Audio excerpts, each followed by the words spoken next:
qala ashabu Musa inna lamudrakun. Maka tatkala Bani Israel dan Nabi Musa melihat pasukan Fir'aun mereka telah dekat, maka berkatalah pengikut-pengikutnya Nabi Musa, wahai Nabi Musa, sungguh telah hancurlah kita, matilah kita, binasalah kita, wahai Nabi Musa. Di belakang kita telah terdapat Fir'aun dan bala tentaranya yang siap untuk membunuh kita. Sedangkan di depan kita telah terdapat lautan yang begitu luas. Matilah kita Nabi Musa, hancurlah kita, wahai Nabi Musa.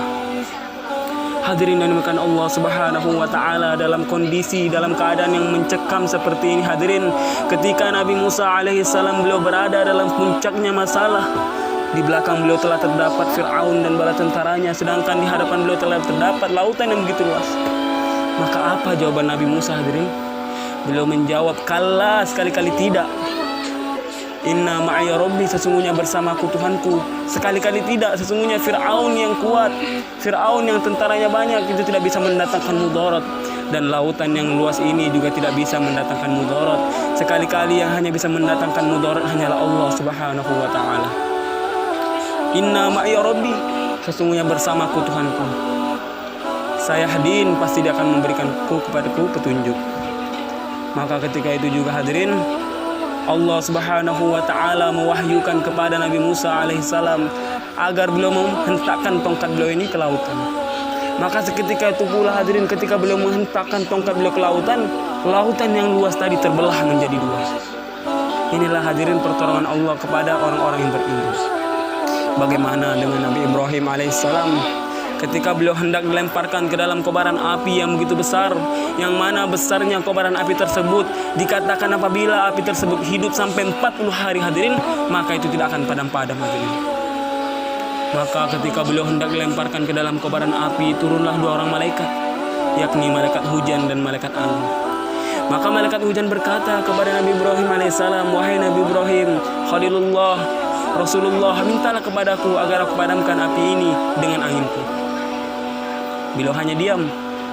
Maka malaikat kedua berkata, yakni malaikat hujan, wahai Nabiullah Khalilullah Ibrahim alaihissalam, mintalah kepadaku agar aku padamkan api ini dengan hujanku. Maka apa jawaban beliau hadirin dalam situasi yang sangat darurat seperti itu? Beliau menjawab, sesungguhnya kalian adalah makhluk dan aku juga adalah makhluk. Sedangkan saya tidak akan minta kepada makhluk, saya hanya akan minta kepada Allah Subhanahu wa ta'ala. Maka Allah sangatlah senang sekali dengan jawaban Nabi Ibrahim alaihissalam, sehingga Allah Subhanahu wa ta'ala berfirman kepada api, ya narukuni bardaw wa salaman ala Ibrahim. Maka api yang tadi sifatnya panas hadirin, seketika itu juga menjadi dingin untuk Nabi Ibrahim alaihissalam.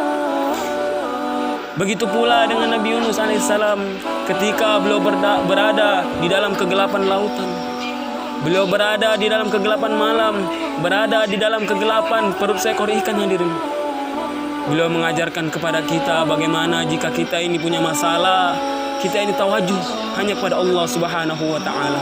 Beliau berzikir kepada Allah Subhanahu wa ta'ala, la ilaha illa anta subhanaka inni kuntum minadh dhalimin. Maka apa yang terjadi kepada beliau hadirin? Allah selamatkan beliau. Padahal itu